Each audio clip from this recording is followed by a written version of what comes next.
Здравейте хора, аз съм Диана. Днескашният клип ще е много casual, защото смятам да направя live update или просто нещо просто пак за мене. Защото пък моята история се хареса, така че просто ще разказвам и за скорошни истории. Днеска съм с това пикачу за тениска, защото се чудих какво да облича, както и се чудих какво да снимам, но вече се реших, така че просто нека да започваме. И ако се интересувате за по-задълбочени теми, манифестиране и като цяло по-добър начин на живот, може да се абонирате за моят канал, да харесате това клипче. Тези неща много ми помагат. И да, така, вече е лято. Не съм много консистент с тези клипове, но както съм казвала, имам много идеи, всичко си записвам. Но просто първото, което е, сега се надявам да имам достатъчно място на телефона, защото в момента снимам с него. Имам 3 или 4 клипа на камерата, които нямам идея как да ги пусна, че да ги обработя, но това е друга история. Последно време не е имал много клипове, но може би сега ще покажа ето тук какво правих миналия месец. Ето тази къща. В момента няма къща тук, но ще има снимка. Заедно с това правих и също едно интервю за нещо, което също е част от моя живот. Има го на английски в момента в YouTube, обаче няма да слагам абсолютно никъде линкове, защото не е нещо, с което много хора биха резонирали, но да, като цяло се занимавам с доста други неща, освен YouTube, които не съм снимала абсолютно никъде. YouTube пък не мога да кажа точно, че се занимавам с него, но по-скоро е нещо, с което бих искала да се занимавам. Имам идеи за клипове, имам идеи за други неща, които в момента са само идеи, не са се реализирали. Миналата седмица бях на море също така. Изкарахме се доста добре, искаше ми се може би повече да се къпа в морето, защото аз много обичам да се къпа в морето. Миналата година събрах мега много миди. Ако реша да ги събера някъде и да ги снимам, ще сложа снимка тук.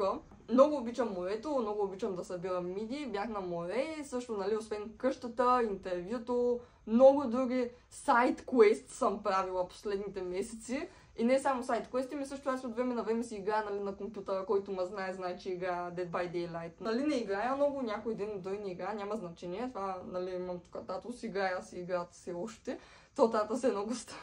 Тогава бяхме на море, изкарахме си супер, бяхме в Созопол, който знае веселите палачинки. Аз първия ден исках да ям там. Имам любими места от там, заради миналата година и като цяло мога да ги кажа. В момента не съм спонсорирана, ама веселите палачинки, Маздака там на плажа на Каваците и едно друго такова като мелничка с тортили, много си ги харесвам. Тази година също намерих и машина, която дава Хари Потърски ключодържатели, от които изкарах 20 и подарих 3. Ако имах повече приятели, щях да подаря и още, може би, но ще сложа тук снимка.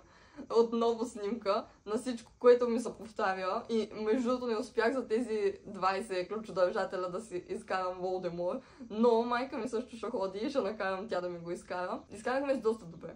Повтарям го за трети път. Ама да, за Джоя никъде не сме ходили, ама имам бад експириенс от миналата година и не искам да хода вече никъде за Джоя, искам да си седа вкъщи. Това е просто изглед, мога да го гледам всеки ден, откъдето си реша. Просто беше много гадно миналата година, ужасно.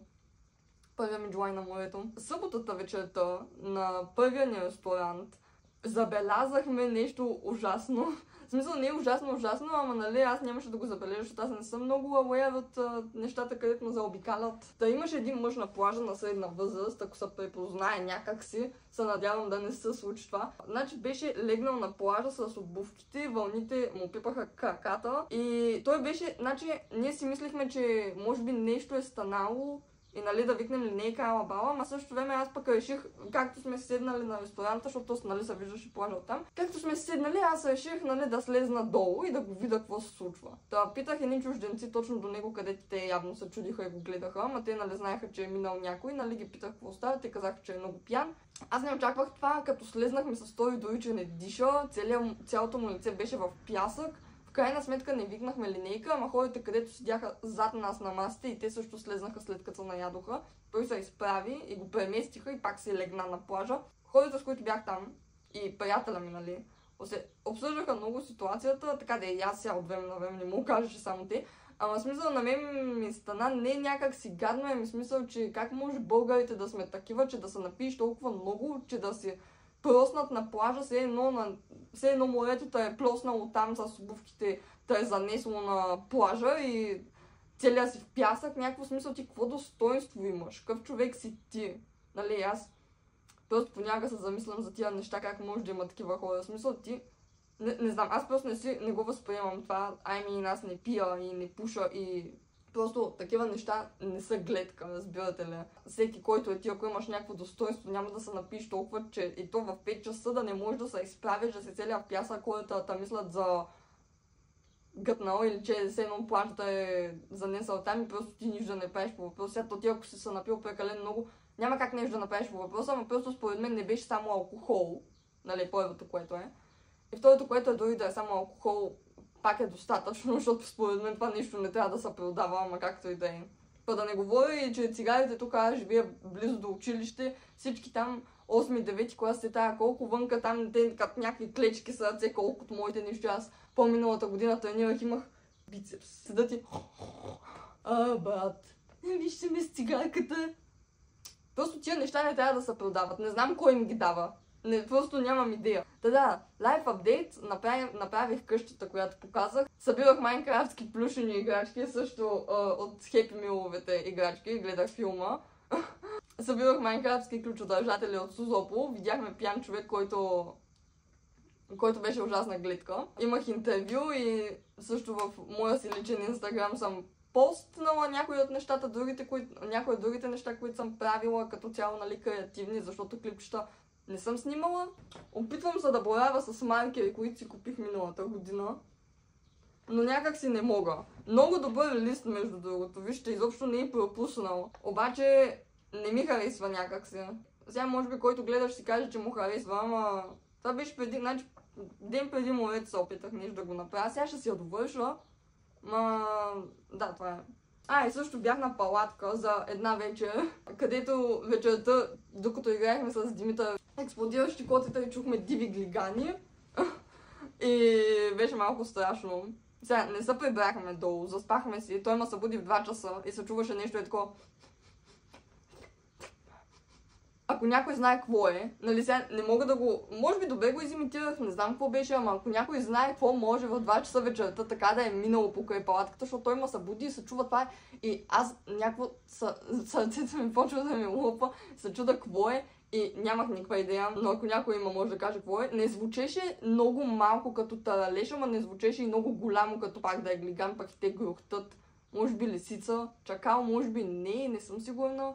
Ама със сигурност глиганите той ги видя. Били са, нали, семейство, защото имало и малки, а това е между другото е много опасно.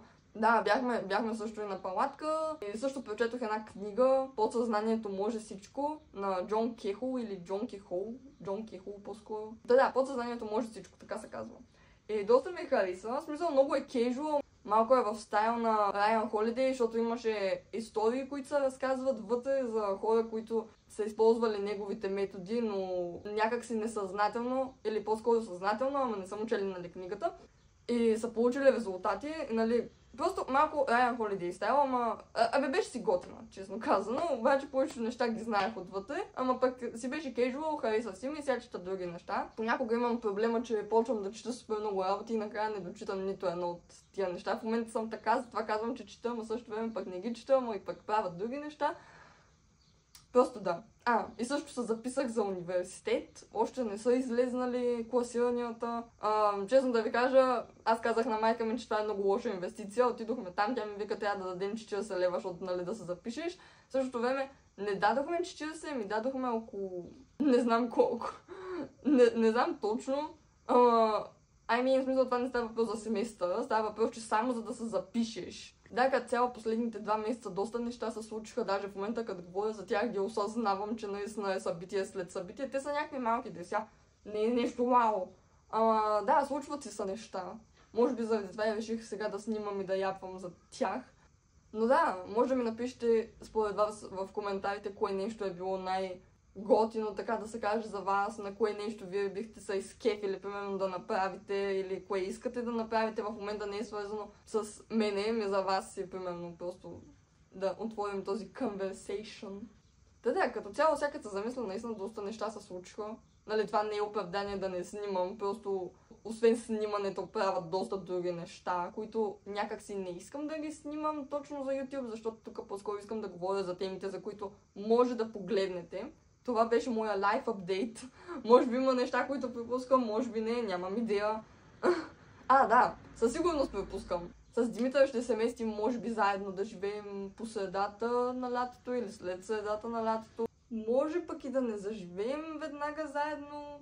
В клипа спря между другото, да, ще се местим двамата, може би това е последното нещо, което ще казвам. Нали, просто не е сигурно дали веднага ще се местим заедно. Просто аз от тук имам много неща, които трябва да взема. Това всичкото ще стане по средата на лятото, просто ще си съместим. Да, погледнете линковете в описанието, ще оставя клип за писмото до Вселената, което аз ползвам като метод и работи, на мен си ми харесва, ще си оставя инстаграма долу. Също, ако искате безплатна книга за визуализацията, за която все още не съм говорила тук в канала, може да ми пишете на лично съобщение в профила, който съм оставила долу, ще ви я пратя веднага, много е полезна според мене. Може да се абонирате за моят канал, ако ви харесват такива теми, нали, визуализация, майндсет, вселена. Да, може да се абонирате, това ще ми помогне много. Погледнете линковете в описанието. Да, това беше моя лайф апдейт. Може би пропускам някакви неща, но да кажем, че най-важното го казах. Да. Чао!